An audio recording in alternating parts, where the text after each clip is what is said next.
The lease between the city and the Atlanta Police Foundation can be broken. And I feel that our elected officials wanted to make it seem like there were no legitimate ways that legislation could stop this project. And that is simply not true.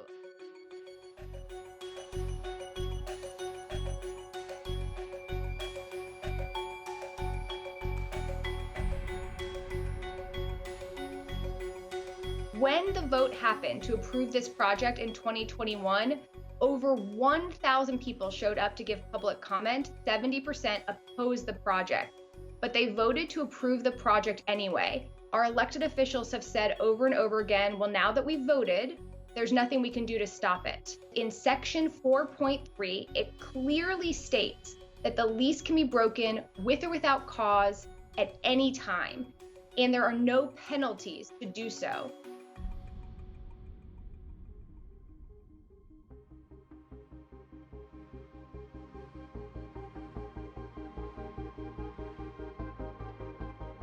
The City of Atlanta will receive $10 a year to lease over 300 acres to the Atlanta Police Foundation for a period of 50 years.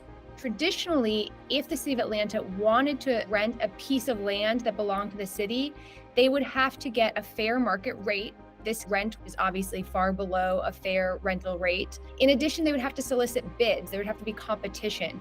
And in here, there was no competitive bidding.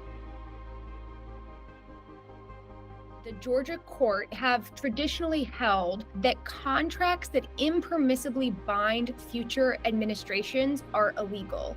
This lease is a 50-year lease. It impermissibly binds the City of Atlanta future governments because the city has pledged that it's going to give approximately $30 million to build this project. And basically, the city does not have the freedom to use that $30 million in a different way.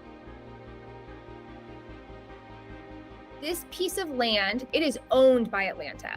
However, it is located in DeKalb County. Residents of DeKalb County have filed a lawsuit saying that the Atlanta Police Foundation has not followed environmental and zoning regulations in DeKalb County. DeKalb County has countered and said, we don't need to follow DeKalb County regulations because this land belongs to Atlanta. And so what you have is two different governments basically saying it's not in our backyard. The result is that all of the safeguards that exist to protect residents and citizens seem to have been waived. We don't want Cop City in this area because this is literally my backyard. This is an example of another very intersectional fight. There has been really widespread opposition. There are residents that fear environmental devastation. There are citizens that are concerned that a historic site is being destroyed. There are people against over-policing, and they are concerned that $90 million is being spent to train local law enforcement officers in military strategies. And then there are people like me who are very concerned with government transparency issues. We are going to keep the issue of canceling the lease on the table, and we are not letting them say that there is nothing they can do, because that is simply not true. Cancel the lease!